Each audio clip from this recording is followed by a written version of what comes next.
Layarnya bisa dilihat nggak?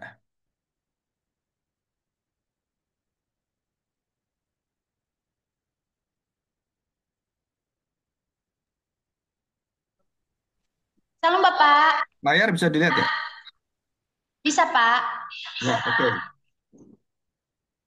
Nah, kita masuk ke pertemuan 8 tentang beberapa sejarah filsafat ya. Nah, kita akan belajar dari beberapa pemikir yang terus eh, menggema ya nama-nama mereka, yaitu Plato, Aristoteles, juga Socrates ya ada di sana. Agustinus yang untuk yang Kristen, serta Thomas Aquinas yang paling banyak mempengaruhi teologi Katolik, Roma Katolik, dan juga yang Protestan, yang Injili adalah John Calvin, ya, Martin Luther dan semuanya. Kita akan belajar tentang sejarah filsafat, mungkin agak ringkas, hanya beberapa pengertian yang penting yang sudah setiap pertemuan itu ada semua ya pemikiran itu. Nanti saya bahas persatu persatu. Dan yang kesembilan itu adalah filsafat bahasa. Ya, filsafat bahasa. Nah, kenapa kita perlu belajar filsafat bahasa? Kalau sudah tahu namanya Rocky Gerung, ya, Rocky Gerung yang disebut sebagai manusia dialektika, dialek itu artinya eh, dua berkomunikasi ya, berbahasa satu sama lain. Nah, dia memakai banyak istilah-istilah bahasa yang membuat kita itu kadang-kadang nggak ngerti, ya, kurang mengerti karena filsafat dari siapa ini Pak Rocky Gerung itu sudah demikian luas dan juga banyak pemikiran-pemikiran subjektif yang masuk dalam pikiran beliau gitu ya. Nah, yang hanya tahu kedalaman pikiran itu yang bisa membongkar itu adalah filsafat bahasa, ya. Nah, tokoh utamanya filsafat bahasa itu yaitu Wittgenstein. Ya, terus ada beberapa penulis yang lain, tetapi nanti kita akan bahas berkaitan dengan hermeneutika. Kenapa bahasa dengan hermeneutika? Karena hermeneutika itu adalah penyampaian dari kata Hermes. Jadi dewa yang menyampaikan Zeus, kehendak Zeus. Ya, itu seperti malaikat gitu ya. Jadi penyampai pesan. Nah, dewa Hermes. Nah, filsafat bahasa berkaitan dengan hermeneutika. Bagaimana kita menyampaikan bahasa dan bagaimana kita antara bahasa orang tua dengan anak muda, sedangkan kita sudah tahu bahwa hermeneutika itu memiliki konteks untuk berbahasa. Jadi contoh gitu ya, bahasa-bahasa gaul sekarang, generasi milenial gitu ya, apalagi generasi yang terbaru Alpha dan sebelumnya generasi Gen Z gitu kan, generasi Y, generasi X, ya kalau saya generasi X yang lahir tahun sekitar 50 sampai tahun 70 dan setelah itu generasi Y 70 sampai 80, terus generasi XY Z, ya generasi Z itu 2000 sampai 2010, terus milenial alpha, terus milenial tuh generasi alpha gitu kan, generasi milenial, dan terus dia akan ada generasi, setiap generasi itu memiliki bahasa dan penyampaian bahasa yang berbeda-beda, konteksnya beda-beda. Jadi kalau kita ngomong dengan orang tua itu login ya, kita harus login ini passwordnya apa. Orang-orang yang berumur yang Gen X itu banyak yang tidak, kalau tidak mengikuti dia nggak tahu gitu, apalagi sebelumnya tambah nggak tahu. Terus kalau kita ngomong tentang hal-hal bersifat AI gitu ya, mereka nggak ngerti AI apa, AI gitu kan. Nah, bagi anak-anak muda, dia tahu artificial intelligence. Apa itu artificial intelligence? Kecerdasan buatan gitu kan. Kita udah langsung ngerti. Kenapa? Karena dipakai sehari-hari. Nah, lingkup suasana seperti itu. Jadi kalau kita mengerti filsafat itu dan bagaimana kita berbahasa, maka kita diberi kemampuan untuk menyampaikan secara hermeneutik pesan-pesan khotbah kita, itu harus tahu siapa yang menerima pesan. Dan luar biasanya, nanti kalau ada waktu saya akan mengajar di digital theology ya. Nah, nanti kan ada bulan Agustus akhir nanti ya, atau September. Nah, itu ada digital theology atau visual theology. Ya, kalau ngomong peran AI, ChatGPT dan Google Chrome itu atau Google Gemini dan semuanya itu sangat membantu kita. Kenapa? Karena mereka punya data, mereka punya sumbernya semuanya, dan sumbernya itu sumber yang tidak ada habis-habisnya. Jadi kalau saya eh, pingin tahu siapa Martin Luther gitu kan, tinggal ketik aja siapakah Martin Luther. Nah, dia keluar di sana. Apa pandangan Martin Luther tentang iman? Dia keluar semua. Jadi nggak usah kita ke perpustakaan, itu datanya semua ada di sana. Jadi sekarang ini kita secara hermeneutics bisa menyiapkan itu di perpustakaan. Tetapi itu kira-kira sekarang dibanding dengan ChatGPT, AI, dan Google, itu dibandingkan dengan kekuatan mereka, kemampuan mereka, itu nggak sampai 1%. Jadi saya ke perpustakaan gitu kan, cari tentang Martin Luther. Nah, Martin Luther cari lagi kita kan, Martin Luther bahas tentang iman itu apa sih? Nah, kita cari lagi buku-buku yang bahas Martin Luther. Nah, waktu kita membahas hal seperti itu secara onsite, secara fisikal, kita datang dan kita cari-cari, terus kita ketik di ChatGPT, nggak sampai kira-kira 2-3 detik, itu langsung keluar semua. Jadi kita akan efisien, gak buang waktu dan semuanya kalau kita pakai teknologi. Termasuk kalau kita lihat sekarang pertanian, seluruh pertanian mulai dari nanam sampai kemudian panen itu bukan manusia lagi di seluruh negara maju. Sedangkan kita kan masih nyangkul gitu kan. Terus kemudian orangnya banyak, mungkin bisa 30, 40, bahkan kalau luas bisa 100 orang kan. Cangkuli-cangkuli gitu itu nanam satu-satu gitu kan. Kalau pakai mesin, seminggu beres semua. Hanya pakai mesin, nggak ada orang. Terus bagaimana kita bisa melawan mesin? Ya nggak bisa. Jadi kerjaan petani dan semuanya itu disruption, terhapus. Kenapa? Karena teknologi ini. Nah, nanti di dalam masa depan sekolah teologi ya, ini yang paling bahaya itu di sini. Jadi orang-orang yang tidak sekolah teologi ya, yang memakai ChatGPT semuanya, itu berpengetahuan lebih canggih daripada kita yang sekolah teologi. Apalagi sekolah teologi itu tidak memanfaatkan sumber-sumber itu. Kita ketinggalan jauh. Kenapa? Kita ngomong A, dia udah tahu macam-macam deh. Martin Luther dia udah tahu. Kenapa? Karena sumbernya dia ketik aja terus tahu semua. Saya pernah khotbah dicek ya, dicek apa? Oleh jemaat saya. Pak aku ngomong ini, dia cek bener nggak? Begitu nggak bener, begitu salah, begitu selesai khotbah, tanya dia, Pak, ini saya pengetahuan saya gini-gini, kok beda dengan Bapak ya? Apa bedanya gitu? Saya jelasin, oh bedanya apa? Menurut kamu apa? Kamu sendiri atau kamu ChatGPT? Ya, ya Pak, ChatGPT Pak. Gitu. Apa yang dikatakan ChatGPT? Oh ini. Oh ya saya tahu. Itu pandangan yang berbeda dengan apa yang saya bawa. Kenapa? Karena di dalam teologi ya, tentang keselamatan itu banyak pandangan. Jadi kamu harus tanya, pandangan teologi Pentakosta. Menurut pandangan teologi Pentakosta, apa arti iman yang menyelamatkan? Nah, dia keluar nanti. Terus menurut pandangan teologi reformasi atau reform, atau teologi puritan, teologi liberal, teologi baptis gitu kan. Nah, itu keluar semua. Dan pasti beda. Oh, ini pendapat ini. Nah, kamu harus tanya, ini pendapatnya siapa? Nah, waktu kita lihat ChatGPT, kita tanya, maka kita tahu bagaimana caranya mencari dan sumber-sumber yang ada. Dan kemudian menanyakan kembali ke ChatGPT. Lebih jelas dan lebih tegas dan menunjukkan dan memilah, menganalisa dan kemudian nanyakan juga ke ChatGPT. Dan ChatGPT datanya sangat lengkap ya, dan dia objektif bukan subjektif. Kenapa? Karena dia tidak berbicara seperti manusia dipengaruhi oleh emosi perasaan, enggak, dia berbicara tentang data. Datanya dia sampaikan aja datanya. Oh, kalau teologi reform ngomong ini, keselamatan ini, teologi Pentakosta ini, dispensasi ini, dia sampaikan aja. Jadi itu data dan tidak diolah dengan dia secara manusia, enggak. Ya, jadi artificial intelligence ChatGPT itu alat. Semua itu seperti mesin. Jadi kalau kita bisa manfaatkan, nah kalian nanti skripsi bisa tanya ChatGPT. Saya punya tema ini, bagaimana tema ini dikembangkan? Tanya ChatGPT, nanti diberitahu dia. Terus tanya sumbernya dari mana, bukunya apa, dikasih tahu semua. Cuman masalahnya adalah kita sumbernya nggak ada. Apalagi tentang AI dan teologi. Hampir di Indonesia belum belum ketemu buku-buku itu saya, kecuali yang bahasa Inggris. Ya, jurnal teologi ada beberapa yang dari STT Jakarta dan saya pernah baca itu ada. Tapi sangat sangat jarang gitu. Tapi kalau kamu tanya di ChatGPT, dia keluar semua. Buku-buku yang kita nggak tahu, ratusan buku itu. Kamu tanya, sebutkan 20 buku, dia keluarin semua 20 buku. Tapi semua bahasa Inggris. Ada nggak yang bahasa Indonesia? Paling keluar satu, kalau ada. Jadi pembahasan itu belum begitu luas.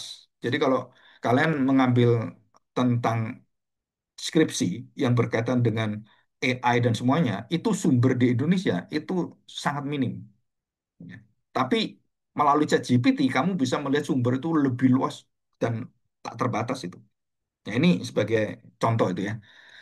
Nah, sekarang kita melihat yang selanjutnya adalah filsafat sejarah dan sejarah penebusan. Nah, kita belajar historical philosophy. Jadi filsafat sejarah itu artinya bagaimana sejarah dilihat secara filsafat, data-data secara filsafat. Nah, contoh gitu ya, pemikiran bangsa Indonesia pada zamannya Soekarno dengan pada zamannya Soeharto, zamannya Habibie, zamannya kemudian Gus Dur, zamannya Megawati, zamannya SBY, kemudian masuk ke zamannya eh, siapa ini Jokowi dan sekarang presiden ketujuh zamannya Prabowo. Nah, setiap zaman itu memiliki masing-masing pemikirannya, pola pikirnya. Nah, itu disebut sebagai historical atau filsafat sejarah. Jadi, bagaimana pemikiran-pemikiran di dalam Indonesia ini sejarahnya itu apa sih? Secara garis benang merahnya itu apa? Secara garis besarnya itu apa? Oh, Indonesia itu NKRI. Nah, kita ketemukan sejarah filsafat Indonesia, pemikiran bangsa Indonesia yang paling mendalam apa? Bahwa kita itu Bhinneka Tunggal Ika, NKRI. Itu tidak boleh dirubah. Dari mana kita tahu? Itu filsafat sejarah. Ya.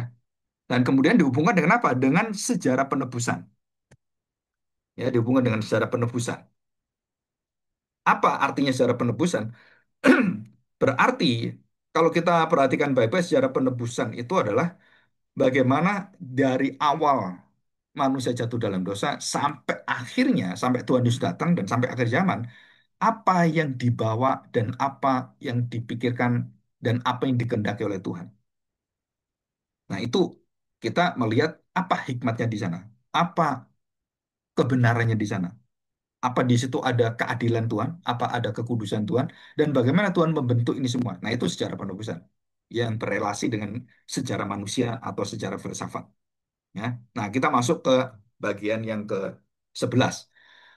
Nah, semoga ini bisa ke sini ya. Biasanya kalau udah di sini agak susah. Nah, ini secara khusus kita akan membahas tentang apa? Tentang filsafat eksistensialis. Ya. Apa itu filsafat eksistensialis? Bentar ya. Ini saya hilangkan dulu. Saya buka yang baru.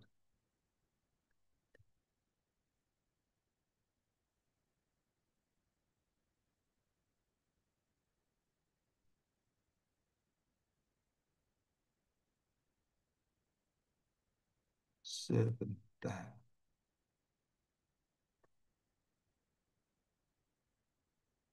Kok nggak bisa keluar ya sebentar.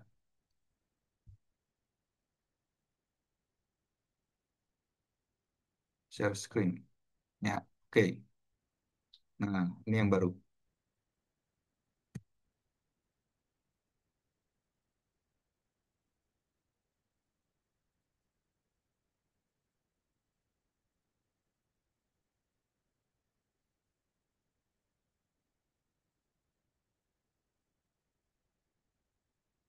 Ya, ini ya.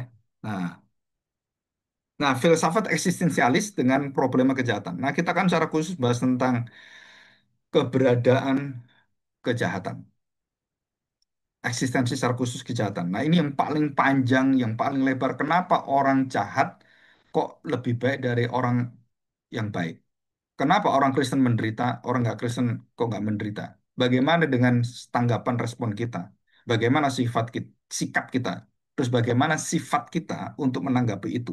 Nah, nanti diterangkan di situ tentang problem kejahatan, terus kemudian tentang keberadaan kejahatan. Apakah kejahatan itu ada sebelum segala sesuatu ada, ataukah ada pada waktu manusia jatuh dalam dosa? Dan sebelum manusia jatuh dalam dosa, dosa itu sudah ada atau belum? Jawaban Alkitab dengan jelas sudah ada. Jadi bukan hanya manusia yang jatuh dalam dosa, malaikat juga jatuh dalam dosa. Kapan malaikat jatuh dalam dosa? Ya tidak ada dalam waktu yang ciptaan ini. Di mana malaikat jatuh dalam dosa? Ya di keberadaan malaikat. Waktu mereka memberontak pada Tuhan, mereka dilempar oleh Tuhan, bintang fajar itu, dan diempaskan kepada tempat hukuman. Dan di mana ke tempat hukuman itu? Ya di bumi ini, sebagai tempat hukumannya. Dan Tuhan Yesus mengatakan bahwa dunia ini di hulu atau istilahnya penghulu dunia adalah setan. Siapa yang ngomong gini? Tuhan sendiri, Tuhan Yesus sendiri. Jadi seluruh yang ada di dunia kita, ini kosmos kita, itu tempat di mana Tuhan lemparkan dan keberadaan yang tidak terlihat itu menguasai dunia ini. Orang-orang jahat seperti Raja Fir'aun, Nebukadnezar, Herodes, itu orang-orang yang dicengkeram dengan kekuatan yang kita tidak lihat. Seperti Rasul Paulus katakan dalam Efesus pasal 6, kita berperang bukan melawan darah dan daging, ya, di situ. Tapi kita melawan apa itu? Kita melawan eh, dunia yang tidak terlihat, dunia spiritual yang luar biasa, ya. Oke ya. Nah, kita akan melanjutkan sekarang. Nah, setelah kita tahu semuanya ini, maka kita diberi kemampuan untuk pembentukan dogma. Jadi akhirnya dari pengetahuan yang ada, dunia, manusia semuanya, pengertian, dan bagaimana dogma-dogma pengajaran-pengajarannya kemudian dibentuk menjadi textbook. Ya, ya dibentuk menjadi textbook di situ. Sebentar,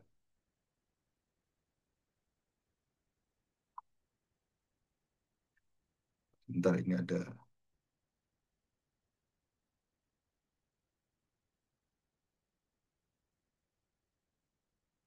sebentar ya.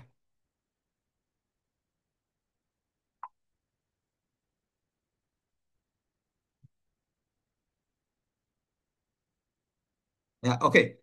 Nah, pembentukan dogma. Nah, di dalam teologi Kristen itu disebut sebagai teologi sistematis atau doktrin. Nah, istilah doktrin. Jadi dalam sejarah gereja Tuhan itu kemudian terjadi pemikiran-pemikiran sejarahnya, hermeneutiknya, terus kemudian keberadaan pembahasan-pembahasan, diskusi, kemudian perdebatan, sampailah mereka kepada apa? Kepada kebenaran itu. Dan kemudian kebenaran itu diwujudkan dalam bentuk dogma dan dituliskan. Maka kita mengenal teologi sistematika. Ada 6 dan yang diperpanjang ada 9. Kalau dipersingkat jadi 3 mata kuliah. Teologi sistematika 1, 2, dan 3. Dan satu itu ada 3, 2 ada 3, 3 ada 3. Atau bisa dikembangkan lebih luas lagi yaitu tentang dunia malaikat. Nah, seperti tadi kan yang kita bahas tentang profesi, tentang penubuatan, tentang apokaliptis. Nah, itu masuk ke dalam penambahan-penambahan dalam sistematika di situ. Ya. Nah, setelah itu apa? Yang ke-13. Nah, saudara kita diajar untuk apa? Menjadi orang-orang yang tidak menerima kebenaran sebagai kebenaran yang diterima tanpa dikritiki. Jadi saya dulu selama 8 tahun itu saya menentang doktrin yang paling saya apa ya, saya nggak terima, yaitu keselamatan adalah anugerah. Jadi saya umur 15 tahun sampai 23 tahun itu saya mencari kebenaran dan saya menentang semua tentang bahwa keselamatan itulah anugerah, bukan usaha manusia, bukan kebaikan manusia, bukan karena jasa manusia. Nah, itu saya mencari, saya kejar dan dimanapun, kapanpun saya ketemu hamba Tuhan pendeta, saya berdebat tentang hal itu. Sampai suatu hari akhirnya saya membaca satu firman Tuhan yang diberi oleh seorang dari mana ini? Dari teman ya, dari teman dan dia seorang saya baru tahu lah dia seorang profesor gitu ya. Sekarang jadi profesor. Dia kasih satu ayat perenungan pada saya, yaitu Amsal 21 ayat 1. Ya. Coba kita lihat ya, Amsal 21, Amsal 21 ayat 1. Saya bacakan. Waktu saya diberi ayat ini, saya, waduh, saya apa ya, mencari tahu dan mulai ragu-ragu dengan posisi saya. Dikatakan hati raja seperti batang air di dalam tangan Tuhan. Raja itu loh, hatinya, seluruh kehendaknya, seluruh hidupnya, seluruh keberadaannya, pemikirannya, itu dikontrol, ditetapkan, diarahkan. Dikatakan di sini seperti batang air. Surah atau batang air kan? Batang air kan nggak punya apa-apa. Dia ngalir di sini, ngalir, dipindah sini, ngalir di sini, dipindah kemanapun dengan tangan Tuhan itu, ya Tuhan mau kemana ngarahin itu terserah Tuhan. Itu menggoncangkan seluruh doktrin saya, dogma saya tentang keselamatan. Dan waktu saya baca, dikatakan dialirkannya kemana ia ingini. Loh, berarti saya nggak punya kehendak bebas dong. Berarti saya kan dipengaruhi oleh Tuhan, kan saya jadi robot. Nah, itu pertanyaan itu, wah, terus sampai akhirnya, karena sudah hampir 10 tahun, kemudian teman itu yang memberikan itu, dan memberitahukan apa yang ditulis Alkitab. Nah, saya diingatkan kembali tentang keberadaan filsafat. Kamu harus pegang sesuatu yang benar di atas segala benar. Walaupun kamu tidak menerima, walaupun kamu tidak percaya, walaupun kamu menolak dalam pikiranmu, tapi kalau itu kebenaran, itu kebenaran. Dan bagaimana engkau tahu kebenaran? Sola Scriptura. Hanya Alkitab, kebenaran Allah yang benar. Maka saya ngecek semua konsep tentang anugerah Tuhan dalam keselamatan.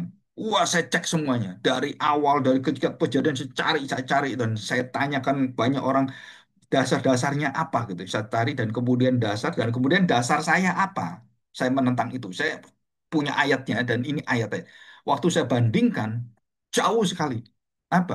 Data saya itu hanya beberapa ayat, sedangkan ayat-ayat yang mengatakan anugerah Tuhan, kesetiaan Tuhan, itu beratus-ratus beribu-ribu ayat. Langsung saya goncang dan saya berdoa pada Tuhan. Dan bukan hanya berdoa, saya berpuasa 30 hari. Dan kurang saya tambah 10 hari, 40 hari. Kurang 40 hari, saya tambah 10 hari lagi, 50 hari. Waktu Pentakosta turun. Dan apa yang terjadi? Akhirnya saya takluk pada firman Tuhan.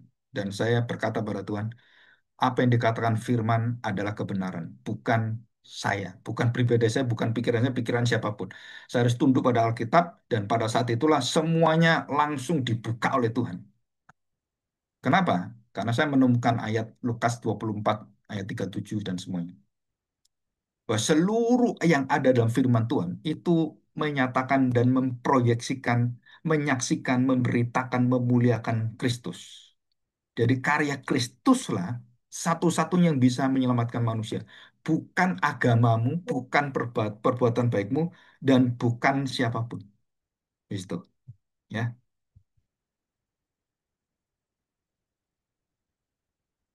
Ya,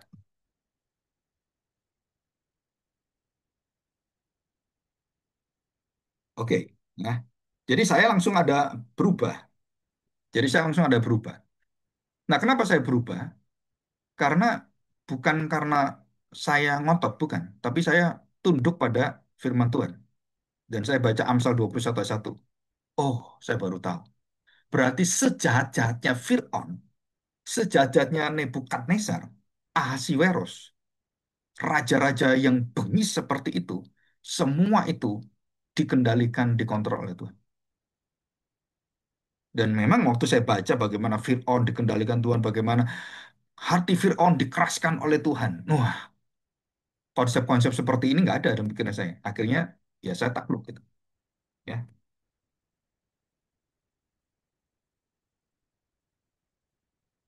oke ya. Nah, sekarang kita masuk ke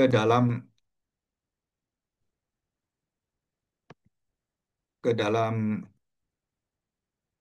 sebentar ini kok nggak keluar. Nah ini, ya selanjutnya, ya. Oke, kita masuk setelah kritik dan kemudian yang ke-14 yang terakhir. Apa itu? Integrasi dan penerapan. Nah ini, jadi saya tuh bertobat dalam doktrinal, dogma, dan pengertian tentang filsafat kebenaran itu. Itu siapa sebenarnya? Yaitu ini, penerapan dan integrasi seluruh firman Tuhan. Jadi saya belajar bagaimana saya menyatukan semua kebenaran firman Tuhan yang kadang seolah-olah bertentangan, berparadoks, tetapi sebenarnya menunjuk pada satu kebenaran. Dan di dalam Alkitab kebenaran itu tidak pernah, kebenaran itu adalah kebenaran yang tidak satu kesatuan. Jadi kalau A benar, B pasti benar. Loh, kenapa ini kok rasanya berbeda? Ada sesuatu yang kita nggak ngerti. Maka disitulah kita kemudian mengintegrasikan sesuatu yang sulit dimengerti dengan apa? Dengan kebenaran kembali pada firman Tuhan dan baru kita terapkan. Ya, oke. Nah, kita akan belajar hari ini eh, satu pertemuan dan sampai pertemuan ke-14 ini ya. Jadi kita udah masuk pertemuan yang pertama. Terus evaluasi. Nah, perhatikan. Kalau kalian nanti diminta berdiskusi atau ada tugas eh, tes gitu ya, atau quiz dalam partisipasi dan diskusi, itu nilainya adalah 20%. Ya, nilainya 20%. Ini saya gedein ya. Coba. Oke. Tugas refleksi. Nah, ada tugas refleksi ya. Jadi bisa kamu kerjakan waktu kuliah pertama, kedua, ketiga, terserah. Dan ada refleksi. Jadi semuanya kamu hari ini mendengarkan tentang bagaimanakah peran daripada kondisi dan keadaan manusia tadi. Jadi filsafat bahasa gitu kan. Wah, saya baru sadar. Nah, kamu bikin eh, refleksi dan dengan ringkas ya atau ringkasan dalam pelajaran dalam pikiran. Nah, kamu bikin setiap satu tugas itu 20%. Ya, partisipasi diskusi hasilnya 1%, refleksi 1%. Makalah akhir atau tugas akhir itu 30%. Jadi jelas ya. Jadi seluruhnya itu berapa? Ada nilainya adalah 20, 20, 30, 70%. Ujian tengah semester dan ujian akhir 15%. Jadi kalau nilaimu partisipasi refleksi itu sudah benar, itu menjadi dasar nilai yang baik. Dan makalah akhir kamu selesaikan, maka kalau ujianmu jelek, itu kamu pasti dapat nilai B. Asal kamu kumpulkan tugas. Tapi nggak kumpulkan tugas, ujian tengah semester, akhir semester kamu nilainya A gitu ya, A semuanya. Tapi tugas kuis, refleksi nggak kamu kerjakan, kamu nggak lulus. Ya, di situ. Oke, kita ada 10 menit.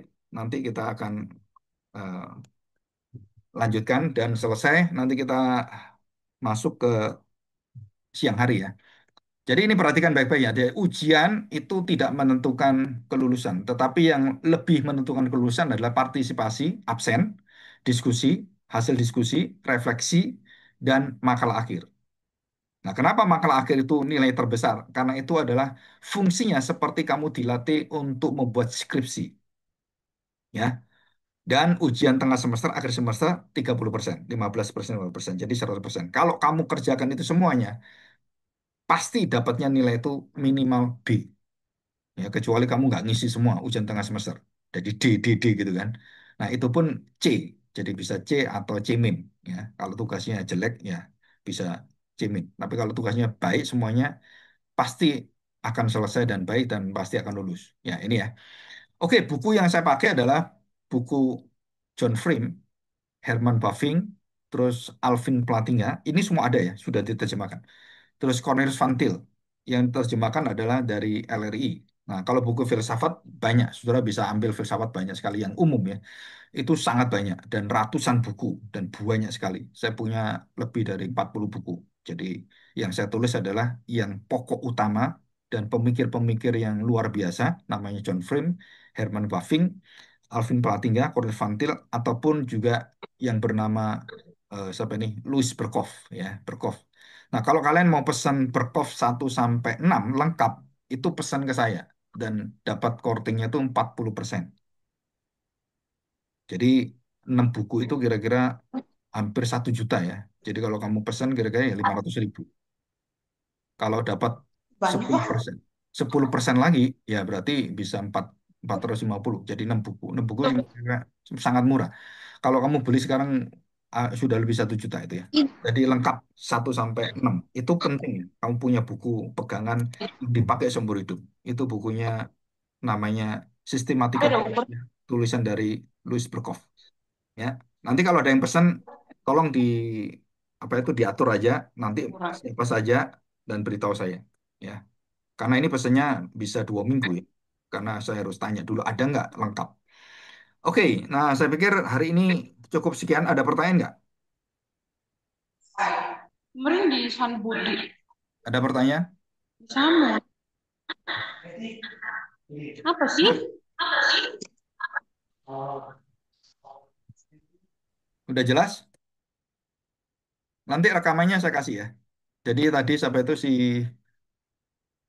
Hermansyah tadi ya, yang nggak sempet kalau ngambil kuliah ini bisa belajar lagi, bisa dikembang. Kalau kalian juga mau belajar ulang silakan. Ada pertanyaan nggak? Pak, kita masuk lanjut jam berapa, Pak? Kita lanjut jam 3 ya, yang apologetika. Jam 3.15 ya, karena Makasih, saya Pak. saya ke dokter sampai jam setengah tigaan. Ya. Oke, kalau nggak ada pertanyaan, sampai ketemu nanti siang. Tuhan berkati semua ya. God bless you all. Terima kasih, Pak. Ayo, oke, semua.